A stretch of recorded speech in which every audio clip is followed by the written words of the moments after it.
அனைவருக்கும் இனிய மாலை வணக்கம். ஐயனடா ஜானகி அம்மாள் கல்லூரி தமிழ் துறை சார்பாக நிகழக்கூடிய நூல் வாசிப்பு முற்றம் நிகழ்வு 288. இன்றைய நிகழ்வில் நம்மிடையே நூல் கருத்துரை வழங்குவதற்காக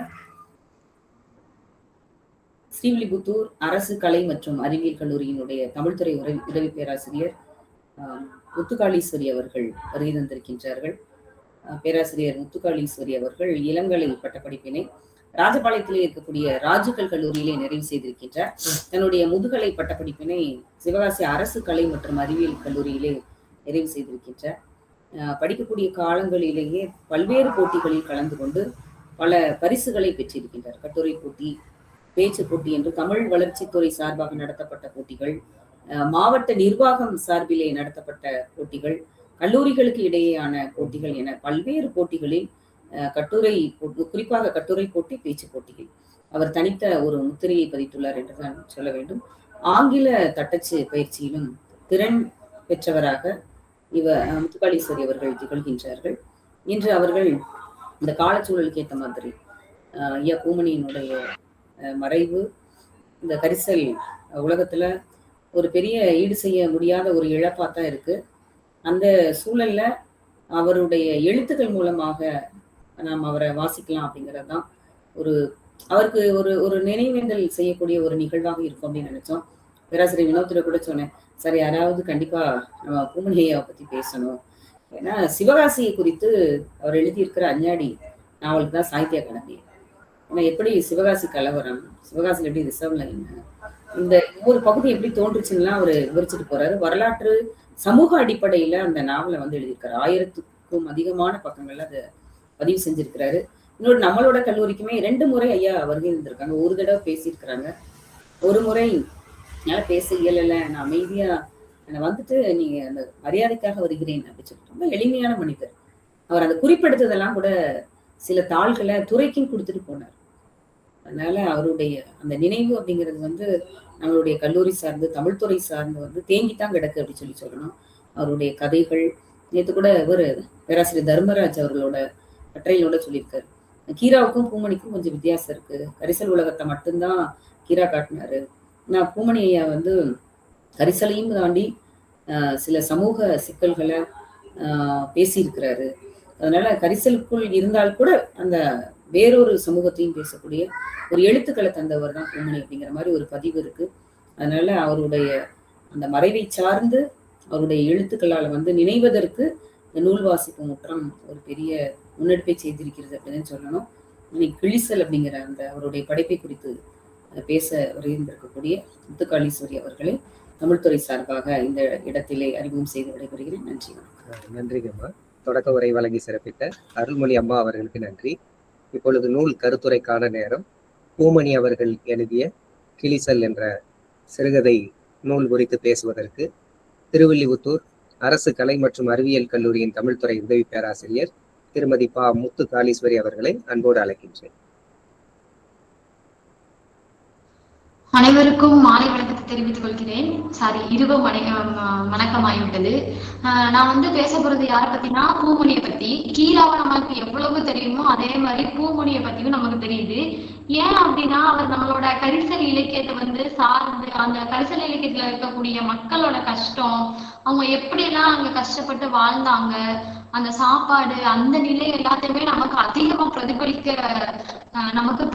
காட்டியது பூமணியா கூட இருக்கலாம். என்னோட கண்ணடத்துல நான் பூமணியை சொல்றேன்.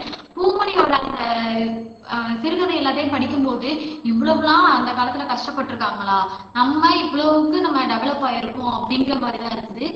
அந்த ரீதி அப்படிங்கிற ஒரு சிறுகதையை படிச்சேன். அந்த சிறுகதையில அந்த சின்ன சின்ன பசங்களா இருக்காங்க. அந்த சின்ன சின்ன பசங்களுக்குள்ளயும் அந்த பசி, வறுமை அப்படிங்கிற நிறைய இதெல்லாம் சொல்லிக்கிட்டு இருக்காங்க. ரீதி அப்படின்னா நம்மளோட சூழ்நிலைக்கு ஏற்ப நம்மளோட இதை மாத்திக்கலாம். ரீதி அப்படிங்கிறது முறைய சொல்றாங்க, வழிய சொல்றாங்க, வகைய சொல்றாங்க, நிலைமைய சொல்றாங்க. அப்படி இல்லை அப்படின்னா அடிப்படைய கூட சொல்றாங்க. இது நம்ம சூழ்நிலைக்கு ஏற்ப மாத்திக்கலாம் அப்படிங்கிறது கூட அவர் ரீதி அப்படின்னு சொல்லி பேர் வச்சிருக்காங்களா என்னன்னு தெரியல. ஆனா என்னோட மைண்ட் செட் படி ரீதி அப்படிங்கிறது நமக்கு என்ன சூழ்நிலை இருக்கோ அதை அடிப்படையில வச்சுக்கலாம் அப்படிங்கிறத நான் நினைக்கிறேன். இந்த ரீதி அப்படிங்கிறதுல 3 பேர் தான் முதன்மையான கதாபாத்திரங்களா இருக்காங்க. ஆனா அவங்க பேர் எதுவுமே சொல்லப்படல. பெரியவன், சின்னவன், அதுக்கப்புறம் நடுவுலவன் அப்படின்னு சொல்லி 3 பேரும் சொல்றாங்க.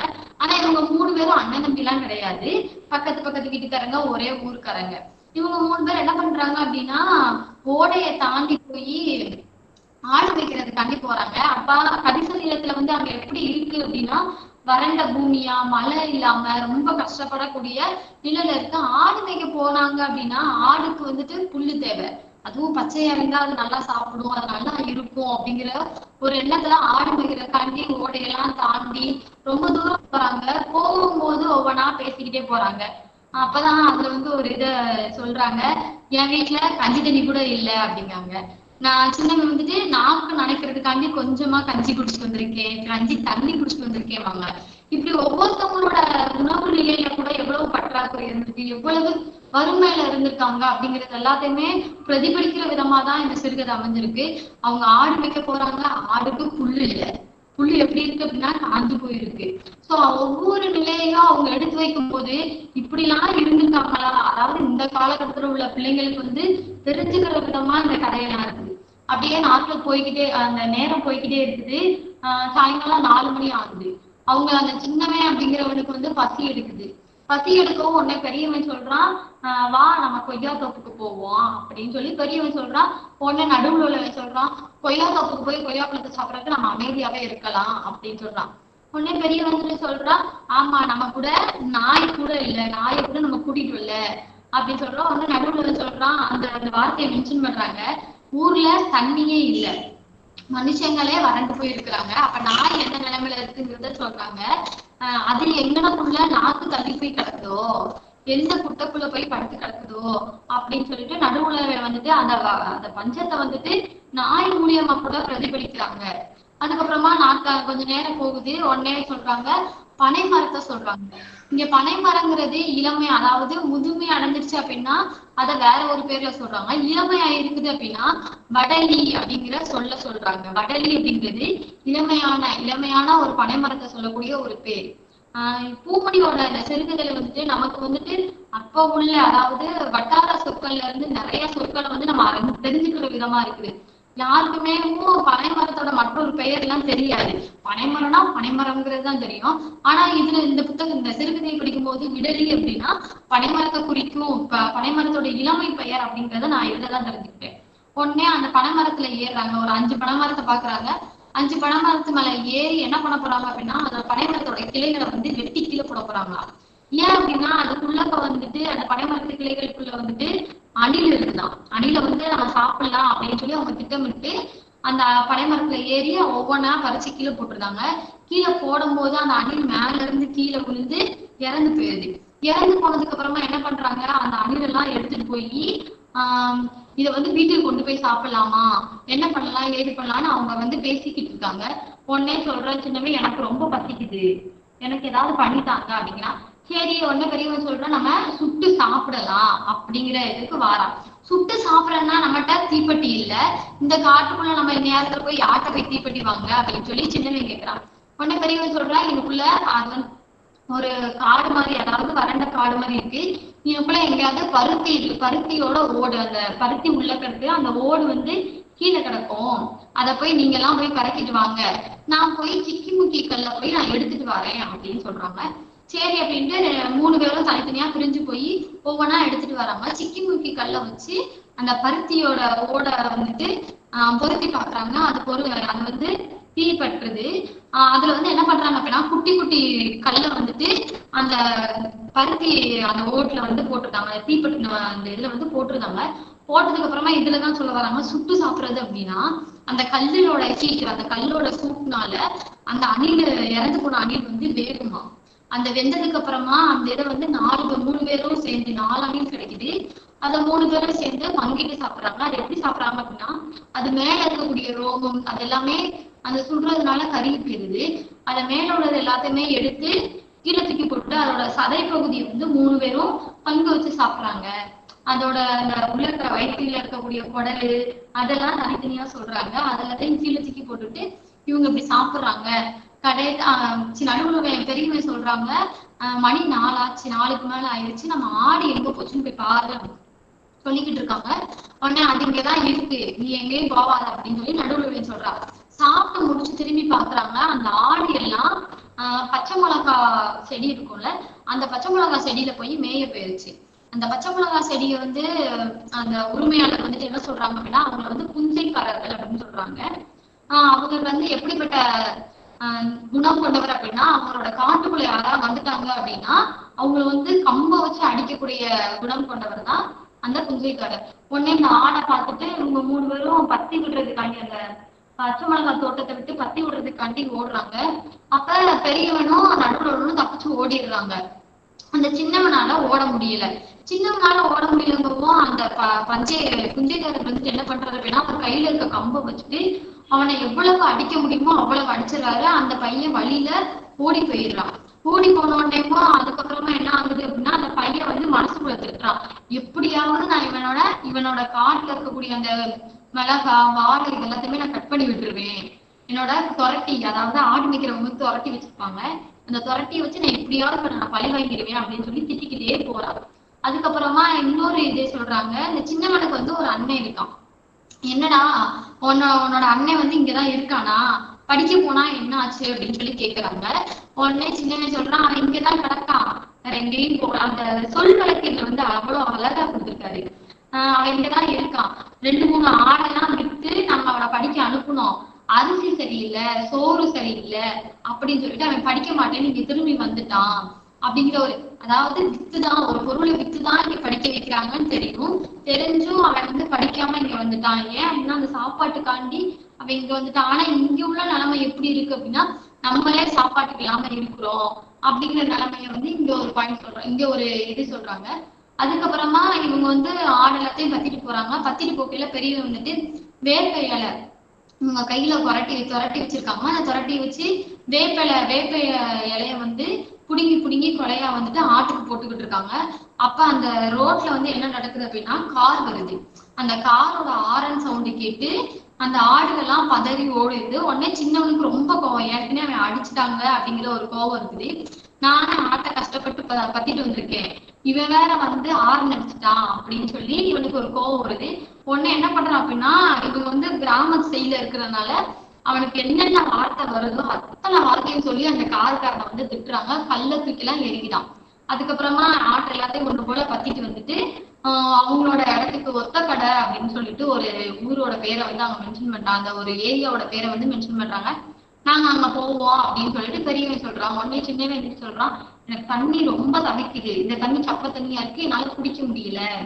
அதாவது பைப்ல இருந்து வர தண்ணியை வந்துட்டு இவங்க வந்து எப்படி சொல்றாங்க, குடிக்கவே முடியல, நான் போய் கிணத்து பக்கம் போய் குடிச்சிட்டு வரேன் அப்படின்னு சொல்றாங்க. சரி நம்ம ஒத்த கடையில இருக்கிறோம் அப்படின்னு சொல்லிட்டு போறாங்க. அங்க போனா அப்படின்னா கிணத்துல இருந்துதான் தண்ணி வருது. அந்த தண்ணிய குடிக்க போனான் அப்படின்னா அந்த கிணத்துக்காரர் வந்து அடிக்க வருவாருன்னு சொல்லிட்டு அவன் எப்படி ஒரு தண்ணி குடிக்கிறது கூட பயந்துகிட்டு போற ஒரு நிலையை சொல்றாங்க. இதோட கதை முடியுது. இந்த கதையில இருந்து பூமணி என்ன சொல்ல வராங்க அப்படின்னா, ஒரு பஞ்சம்ங்கிறது பெரியவங்களுக்கு மட்டும் கிடையாது, எல்லாத்துக்குமே பொதுவானது. அந்த பஞ்சத்தினால அவங்க எப்படி எல்லாம் கஷ்டப்படுறாங்க, அவங்களோட நிலைமையை வந்து எப்படி புரிய வைக்கிறாங்க, அந்த இதை மென்ஷன் பண்ணிதான் இந்த கதையை எழுதிருக்காங்கன்னு எனக்கு தோணுது. இந்த கதையை படிச்ச உடனேவோ எல்லாத்துக்கும், அதாவது அவன் அடி வாங்குறதா இருக்கட்டும், அந்த சாப்பாட்டுக்கு கஷ்டப்படுறதா இருக்கட்டும், இது எல்லாத்தையுமேவோ பார்க்கல நமக்கு எல்லாத்துக்குமே இப்போ வந்து ஒரு திரைப்படத்தை சொல்லணும் அப்படின்னா வாழை அப்படிங்கிற ஒரு திரைப்படத்தை சொல்லலாம். அதுல வந்துட்டு என்ன சொல்றாங்க அப்படின்னா, அந்த பையன் வந்து எவ்வளவு கஷ்டப்படுறான், அவன் படிக்க போகாம அந்த வாழை தாரை தூக்கிட்டு அவங்க ஒரு காட்டுல போய் சாப்பிடும் போது அடி வாங்குறது, இந்த இது எல்லாமே எனக்கு நினைவு வருது. அதுக்கப்புறமா இது வந்து இன்னொரு கதை முடிஞ்சிருச்சு. இன்னொரு கதை என்ன அப்படின்னா பேனாக்கள் அப்படின்னு சொல்லிட்டு இன்னொரு கதையை வந்து பூமணி எழுதுறாங்க. பேனாக்கள் அப்படிங்கிறது இங்க வந்துட்டு என்ன சொல்றாங்க அப்படின்னா, ஒரு தாத்தாவோட பேனாவை வந்துட்டு அவங்களோட பேரை வந்து எப்படி வந்து வாங்குறான் அப்படிங்கறதுதான் சொல்றாங்க. இந்த பேனாக்கள் அப்படிங்கிறத வந்துட்டு பரம்பரை சொத்து அப்படின்னு சொல்றாங்க. சொத்து அப்படின்னா ஒரு இடமோ பொருளோ தங்கம் இந்த மாதிரி இல்லாம ஒருத்தவங்க வச்சிருக்கக்கூடிய ஒரு பொருள் பரம்பரையா அவங்க யூஸ் பண்ணிட்டு வராங்க, பயன்படுத்திட்டு வராங்க அப்படின்னா அதுவும் ஒரு வகையான பரம்பரை சொத்து அப்படின்னு வந்து சொல்றாங்க. இதுல வந்து ஒரு தாத்தா இருக்காங்க, அவங்க அந்த ஒரு பையன், அவங்க அப்பா அம்மா அதுக்கப்புறம் பாட்டி, இவங்கதான் முதன்மை கதாபாத்திரங்களா வராங்க. இந்த பையனுக்கு வந்து அவங்க தாத்தா சட்டப்பையில இருக்கக்கூடிய ஒரு பேனானால எப்பயுமே ஒரு கண் இருக்கு. ஏன் அப்படின்னா அந்த தாத்தா ரொம்ப வருஷமா அந்த பேனா வச்சிருக்காங்க.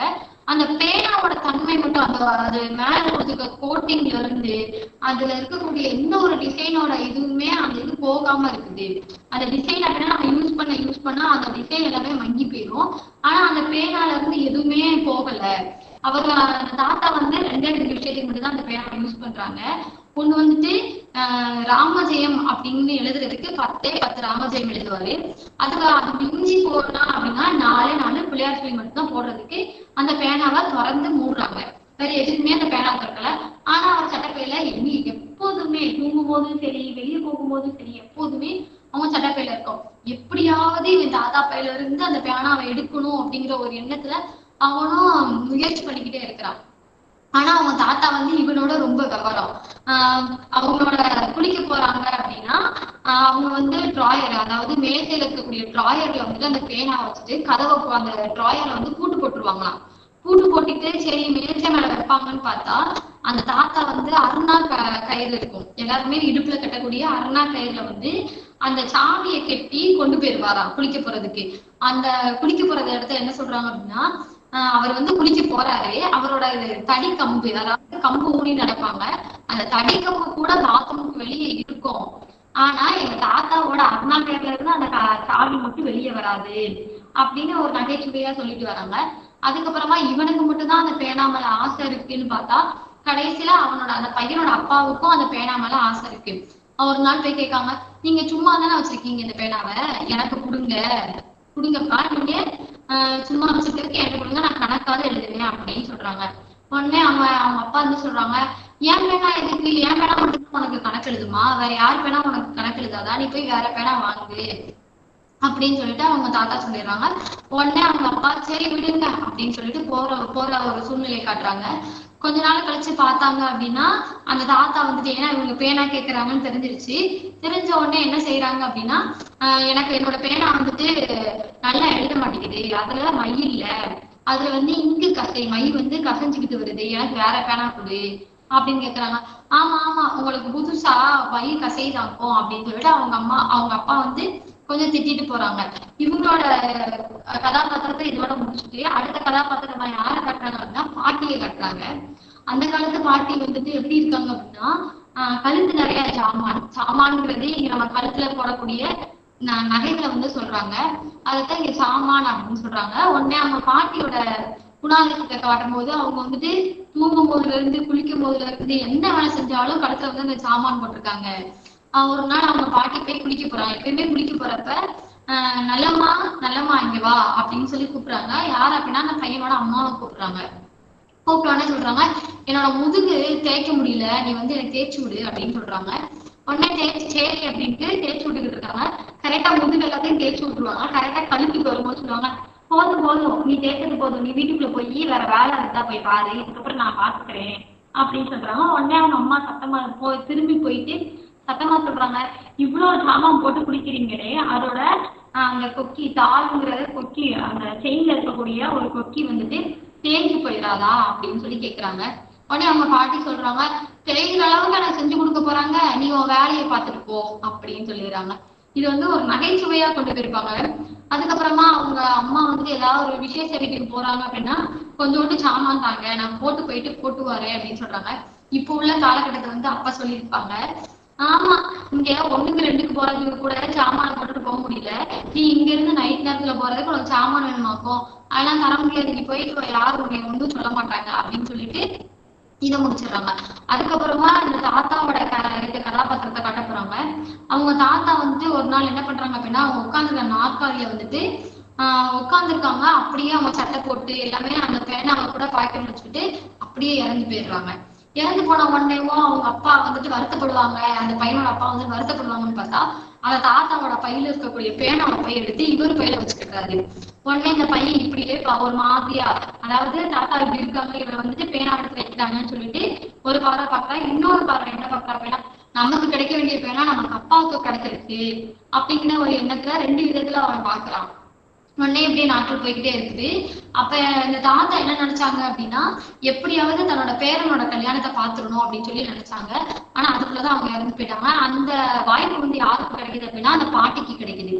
பாட்டி வந்து அவங்க பேரை வந்து வாத்தியார் ஆயிடுறான். வாத்தியார் ஆனதுக்கு அப்புறமா கல்யாணம் ஆகி அந்த கல்யாணம் ஆனதுக்கு அந்த பையனுக்கு வந்துட்டு இன்னொரு பையன் பிறந்துடுறான். கொள்ளுப்பெறனையும் பார்த்துட்டு அவங்க பாட்டி இறந்து போகக்கூடிய நிலை வருது, உடம்பு சரியில்லாம போக நிலை வருது. அப்போ வந்து அந்த சாமானுக்காண்டி என்ன பண்றாங்க அப்படின்னா, அந்த பையனோட அம்மா, அந்த பையனோட அக்கா, அந்த பையனோட மனைவி 3 பேரும் சேர்ந்து பாட்டியை விழுந்து விழுந்து பாக்குறாங்க. எதுக்காண்டி அப்படின்னா அந்த சாமானுக்காண்டி. கடைசியில என்ன ஆகுது அப்படின்னா அந்த பாட்டி இறந்து போயிடுறாங்க. இறந்து போனதுக்கு அப்புறமா இறுதி சடங்கெல்லாம் செஞ்சுட்டு அவங்க அப்பா வராங்க. வரும்போது பாட்டியோட கழுத்துல இந்த ஜாமான் எல்லாம் கொண்டு வந்து அந்த பையனோட அம்மா கையில கொடுத்துடுறாங்க.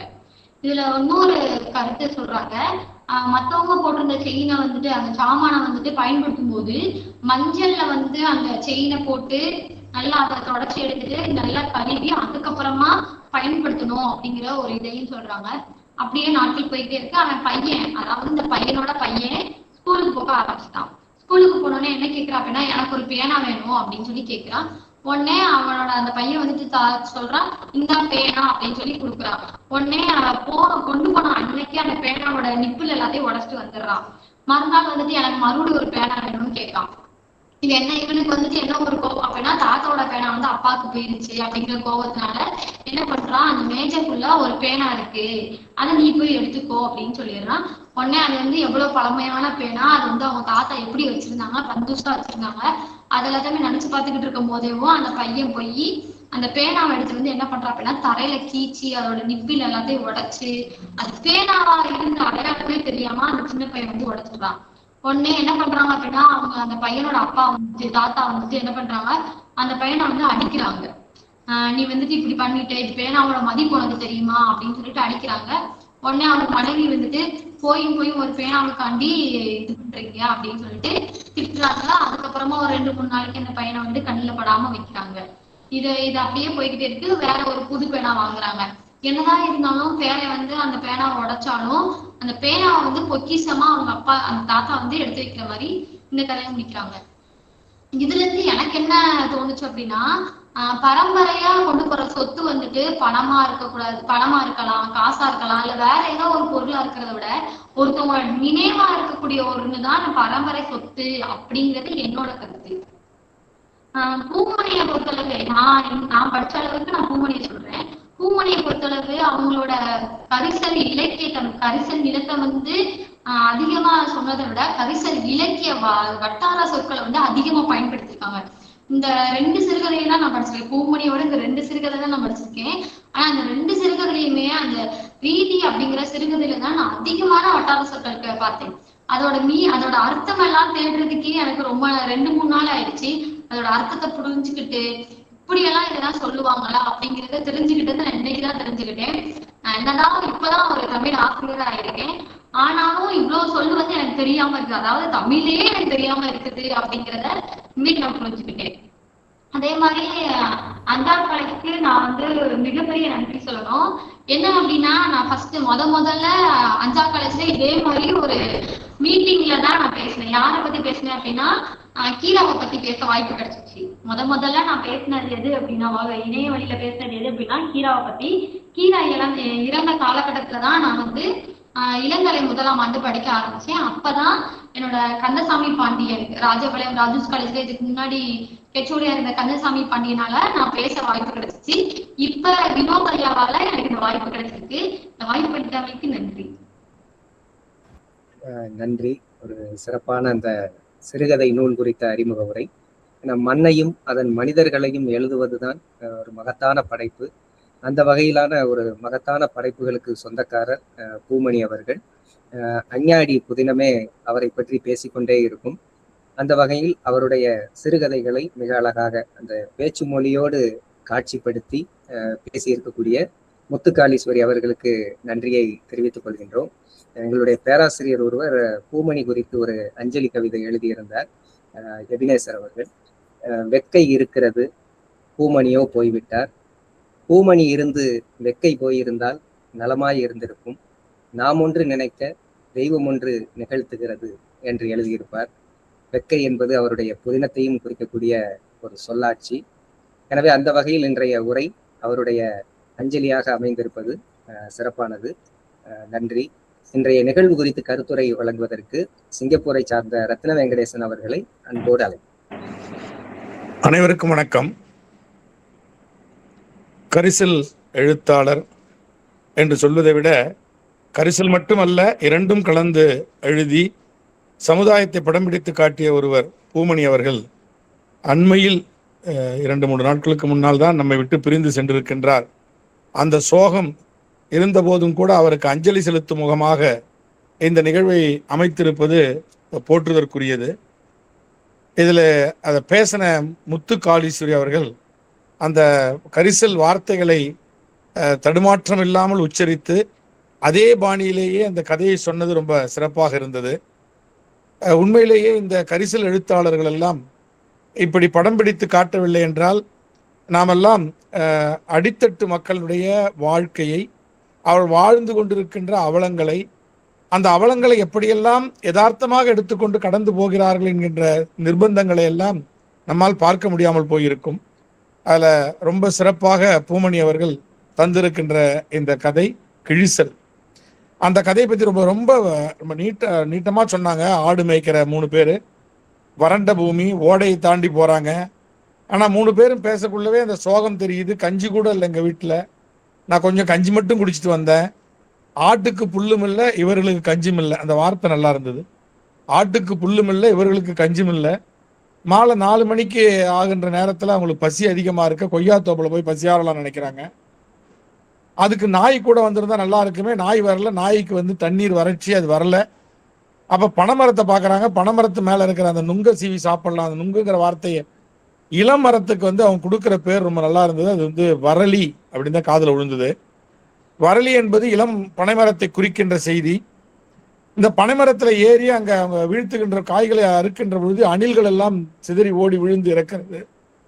அணில்களை சுட்டு சாப்பிட்றதுக்காக அவங்க தீப்பெட்டி எடுத்து வர, சிக்கிமுக்கி கல் ஒருத்தர் எடுத்து வராரு. கொஞ்சம் பேர் போயிட்டு பருத்தி ஓடு, பஞ்சு எடுக்கப்பட்ட ஓடை கொண்டு வந்து சிக்கிமுக்கி கல்லோட சேர்த்து அதை எரித்து சுட்டு சாப்பிட்றாங்க. அந்த அணிலுடைய சதைப்பாகத்தை எடுத்து அந்த காட்சியை ரொம்ப அழகாக சொன்னாங்க. அவங்க சொல்லும் பொழுதே அணில் இறந்து கிடப்பதும், அது மேல் இருக்கின்ற முடிகளெல்லாம் பொசுங்குவதும், பிறகு அதை கிழித்து எடுப்பதும், அந்த சதையை சாப்பிடுவதும் போல கண்ணு முன்னால் விரிந்தது. இந்த கல்லினுடைய சூட்டில் தான் அந்த அணில் வேகும் என்கிற செய்தியை பூமணி அவர்கள் சொல்லியிருப்பது அடிக்கோடிடப்பட்டு காட்டப்பட்டது.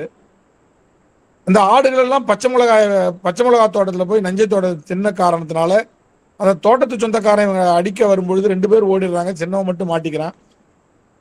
அவன் மாட்டிக்கிட்டு அடி தாங்க முடியாம அவன் என்ன முடிவெடுக்கிறான்னா, இவனை ஒரு நாளைக்கு துரட்டால இழுத்து நான் என்னுடைய கோபத்தை தீர்த்துக்கிறேன். தொரடுங்கிற அந்த வார்த்தை ஆடுகளுக்கு தலையை பிச்சு போடுகின்ற அந்த ஒரு சொரடுன்னு சொல்லுவாங்க, தொரடுன்ற பேர்ல வருது. அது இதையெல்லாம் அந்த கதையில காட்டி கடைசியா முடிக்கும் போது பஞ்சம் தரும் துயரம் அப்படின்னு இவங்க சொன்னாங்க. அதை ஒருவேளை இந்த பேரை இன்னும் சிறப்பா இருந்திருக்குமோ நினைக்க வேண்டிய அளவுக்கு கிழிசல் என்பது பஞ்சம் தருகின்ற துயரம் என்பதாக இருந்தது. அடுத்த கதை பேனா.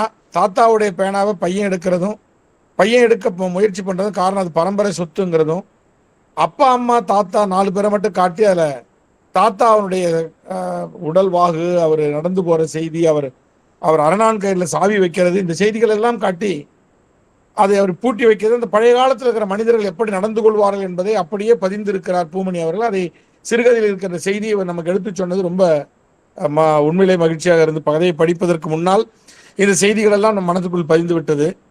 ஏன்னா அரைநான் கயிறு கட்டுதல் என்பது ஒரு மரபாக தமிழகத்தில் தமிழ் மக்கள் கடைபிடித்து வருகின்ற ஒரு செய்தி. அதில் தான் முக்கியமான சாவிகள் எல்லாம் கட்டி தொங்க விடுவாங்க. அதை அவர் அப்படியே படம் பிடித்து காட்டியிருக்கிறார். அப்புறம் பையனுடைய அப்பாவுக்கு ஆசை வருது. அப்புறம் பாட்டி கழுத்தில் நிறைய நகைகளுக்கு சாமான்கள்ன்ற ஒரு பேரை கொண்டாந்து அறிமுகப்படுத்துகிறாங்க. அது எனக்கு புதுசாக இருந்தது. ஏன்னா நகைன்னு சொல்லுவாங்க அல்லது வேற வேற வேற வேற ஏதாவது சொன்னாங்க. ஆனால் இது சாமான்கள் அப்படிங்கிறது வட்டார வழக்கு சொல்லாக இருக்கலாம். அது பிறகு அந்த பாட்டி இறந்த பொழுது அது யார்கிட்ட போகுது, அந்த கதையை அப்படியே முழுசாக கொண்டு போய் முடிச்சாங்க. ஆக உண்மையிலேயே பூமணி அவர்கள் போன்றவர்கள் தான் அடித்தட்டு மக்களுடைய வட்டார வழக்குகளை எல்லாம் எடுத்து தந்து நமக்கெல்லாம் நாம் ஒரு நகர நாகரிகத்தில் போயிட்டு இருக்கிறோம். இதில் கிட்டத்தட்ட தமிழையே நம்ம பாதி தமிழ் தான் பேசுகிறோம். மீதி தமிழ் வெவ்வேறு மொழி கலந்துடுது. அதில் பல சொற்கள் நாம் மறந்து போன சொற்கள் எல்லாம் எங்கே இருக்குன்னு சொன்னால் இந்த வட்டார வழக்குகள் தான் இருக்குது. அது அடித்தட்டு மக்கள்கிட்ட தான் இருக்குது. அந்த செய்திகளை எல்லாம் பதிகின்ற கரிசல் எழுத்தாளர்கள் அழகாக பதிந்து வைத்திருக்கிறார். பூமணி ஒருவர், அவர் சாகித்ய அகாதமி விருது பெற்றவர். அந்த விருது மட்டுமல்ல, சிவகாசியை பற்றி எழுதிய நூல், அந்த நூலுக்கு தான் வாங்கினார் நினைக்கிறேன் விருது. மிகச்சிறப்பான ஒரு நாவல் அது. சிவகாசியை படம் பிடித்து காட்டுகின்ற அளவில் எழுதப்பட்ட நாவல். இப்படி நல்ல மனிதர் 77 அகவையில் அண்மையில் காலமாயிட்டாரு. இருந்திருந்தா இன்னும் பல நூல்கள் நமக்கு கிடைச்சிருக்கும். வினோத் அவர்கள் படித்த கவிதை நல்லா இருந்தது. வெக்கை இருக்கிறது, பூமணி இல்லை. பூமணி இருந்திருந்தால் வெக்கையாவது போய் இருக்கும். நல்லா இருந்தது. நல்ல கவிதை. யார் எழுதின கவிதை சிறப்பு, அவருக்கு பாராட்டு.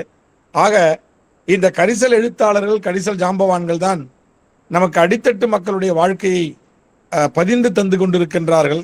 அவைகளை வைத்து கொண்டுதான் நாம் நம்முடைய வாழ்க்கை முறையை நடத்தி கொண்டிருக்கிறோம். இன்னும் சொல்ல போனால் இவைகளெல்லாம் நமக்கு ஒரு படிப்பினையாக, இன்னும் அதற்கு ஒரு படி மேலே சொன்னா, கரிசல் மக்களுடைய வாழ்க்கை அவ்வளவு வேதனையும் ரணமும் கலந்த வாழ்க்கை. அந்த வாழ்க்கையை படம் பிடித்து எழுதுவது என்பது இன்னும் அதை உள்வாங்கிறதும், அதுக்கு உள்ளால ஆழ நுழைந்து சென்று அதை கொண்டு வருவது தான் அதில் இருக்கிற சிறப்பு. அதுதான் அவங்க செஞ்சிருக்காங்க. உண்மையிலேயே பூமணி அவர்களுக்கு நாம் இரங்கற் செய்தியை சொல்வதை விட அவர் எழுதி தந்திருக்கின்ற எழுத்துக்கு தலைவணங்குவோம். தொடரட்டும் அவருடைய நூல்களை வாசிப்பும் நம்முடைய வாசிப்பு பழக்கம். இப்படி சிறந்த நல்ல நூல்களை எல்லாம் கண்டு எடுத்து நமக்கு தருவதற்கு தரமான ஆட்களை நிர்ணயித்து வழங்கி கொண்டிருக்கின்ற ஐயனார் ஜானகியம்மாள் கல்லூரியினுடைய அத்துணை பேராசிரியர் பெருமக்களும், குறிப்பாக முதல்வர் அசோக் ஐயா அவர்களுக்கும், தாளாளர் அபிரூபன் ஐயா அவர்களுக்கும், துறைத் தலைவர் அருள்மொழி அம்மா அவர்களுக்கும், பேராசிரியர் வினோத் அவர்களுக்கும், இன்னும் ஏனைய பேராசிரியர் பெருமக்களுக்கும், என்னோடு பயணித்துக் கொண்டிருக்கின்ற மேஜர் அவர்களுக்கும், ஆறுமுகசாமி ஐயா அவர்களுக்கும், இன்னும் ஏனைய பெருமக்கள் அத்துணை பேருக்குமே நெஞ்சார்ந்த நன்றியை தெரிவித்து, நல்ல நூல்களை படிப்பதை விட கட்டளே நன்று என்பது போல நிறைய நூல்கள் நம்மால் கேட்டு சிலகாக்க முடிகிறது. அவர்களுக்கு நன்றி சொல்லி, உண்மையிலேயே இன்னைக்கு நல்ல ஒரு கொஞ்சம் தமிழில் கொச்சை தமிழோடு அழகாக நமக்கு அந்த நூல் கவிதைகளை தந்த, கதையை தந்த காளீஸ்வரி அவர்களுக்கு நன்றியும் பாராட்டும் வாழ்த்துக்கள். நன்றி, வணக்கம். நன்றிங்க ஐயா. கருத்துரை வழங்கிய ரத்ன வெங்கடேசன் ஐயா அவர்களுக்கு நன்றி. நிறைவாக நன்றி உரை வழங்குவதற்கு தமிழ்துறை உதவி பேராசிரியர் சிவஞானம் அவர்களை அன்போடு அழைக்கின்றோம். அனைவருக்கும் வணக்கம். சிவகாசி ஐயனார் ஜானகியம்மாள் கல்லூரியின் தமிழ்துறை சார்பாக நிகழும் பன்னாட்டு அளவிலான நூல் வாசிப்பு முற்றம் நிகழ்வு 288. இந்நிகழ்வினை நாங்கள் தொடர்ந்து நடத்துவதற்கு அனுமதி அளித்த எம் கல்லூரி தாளாளர், முதல்வர் உள்ளிட்ட பெருந்தகைக்கு நன்றி. தொடக்க உரையாற்றி சிறப்பு விருந்தினரை அறிமுகம் செய்த முதுகலை தமிழ்துறை தலைவர் முனைவர் நா. அருள்மொழி அம்மா அவர்களுக்கு நன்றி. இளநிலை தமிழ்துறை தலைவர் முனைவர் தா. சந்திரகுமார் ஐயா அவர்களுக்கு நன்றி. இன்றைய நூல் கருத்துரையாளராக நம்மிடையே திருவெல்லிபுத்தூர் அரசு கலை மற்றும் அறிவியல் கல்லூரியின் தமிழ்துறை உதவி பேராசிரியர் திருமதி பா. முத்துகாளீஸ்வரி அவர்கள் பூமணி எழுதிய கிளிசல் என்னும் நூல் குறித்து சிறப்புரையாற்றினார். ஆசிரியர் குறிப்பினை கூறியமை, பசி வறுமையினை தாங்கிய கதையாக ரீதியினை எடுத்துரைத்தமை, கரிசல் மண் சார்ந்த காட்சி விவரணை கூறியமை, ஆடு, பனைமரம், நாய், அணில் போன்ற இயற்கை சார்ந்த கருப்பொருள்களை கதையாக்கிய போக்கு, தீமூட்டும் நுட்பம், சாப்பிடக்கூடிய முறைமையினை காட்சிப்படுத்தியமை, சின்னவன் அடிவாங்கும் சூழல், சின்னவனின் கோபம், உணவிற்காக கல்வியை இழக்கும் அண்ணன், தன்னுடைய கோபத்தை காரின் மீது காட்டும் பாங்கு, தண்ணீர் குடிக்க கூட அஞ்சும் சூழல், வாழைப்படத்தோடு பொருத்தி காட்டியமை, பரம்பரை சொத்தாக பேனாக்களை கருதியமை, ராமஜெயம் எழுதவும் பிள்ளையார் சொல்லி போடவும் பயன்படும் பேனா, வண்ணம் மாறாத பேனா, பேனாவின் மீது ஆசை கொள்ளும் தந்தை மகன், பாட்டியின் தோற்றத்தை எடுத்துரைத்தமை, பேனாவுடன் இறந்து போகும் தாத்தா, தந்தையின் கைக்கு வரும் பேனா, பேனாவிற்காக இயங்கும் மகன், பாட்டி இறந்து போதல், பொருட்களை தாயின் கையில் கொடுத்தல், பேனாவின் அடையாளத்தை மாற்றும் குழந்தை, ஒருவருடைய சொத்தாக அவர்களுடைய பொருட்களை கூறியமை, வட்டார சொற்களை பயன்படுத்தி எழுதிய போக்கு, இவ்வாறாக இந்நூலில் இடம்பெற்றுள்ள தேர்ந்த கதைகளை சிறப்பாகவும் நேர்த்தியாகவும் எடுத்து கூறி உரையாற்றிய அம்மா அவர்களுக்கு நன்றி. இந்நிகழ்வு குறித்து கருத்துரை வழங்கிய சிங்கப்பூரைச் சேர்ந்த முனைவர் ரத்தின வெங்கடேசன் ஐயா அவர்களுக்கு நன்றி. தொடர்ந்து நூல் வாசிப்பு நிகழ்ச்சியில் பயணிக்கின்ற மலேசியாவைச் சேர்ந்த முனைவர் அருள்நாதன், முனைவர் குணசீலன் சுப்பிரமணியன், திரு மேஜர் மேகவர்ணன் ஜெகதீசன், திரு கோவிந்தராஜன், திரு சவுந்தர பாண்டியன், திரு மேஜர் இளங்கோவன், திரு ஆறுமுகசாமி, திரு ராமசாமி ஐயா போன்றோருக்கும் நன்றி. இந்நிகழ்வில் இணைந்துள்ள உள்நாடு மற்றும் வெளிநாடு வாழ் தமிழ் ஆர்வலர்கள், பேராசிரியர்கள், ஆய்வு மாணவர்கள் உள்ளிட்ட அனைவருக்கும் நன்றி. புத்தகம் என்பது ஒரு மாயாஜால பொருள். அது பல நூற்றாண்டுகளுக்கு முன்பு வாழ்ந்த ஒரு மனிதனின் குரலை நம் மனதில் நேரடியாக ஒலிக்கச் செய்கிறது என்னும் சிந்தனை வரிகளோடு மீண்டும் அடுத்த நூல் வாசிப்பு முற்றத்தில் நல்லதொரு நூறு சந்திப்போம். நன்றி. நன்றி.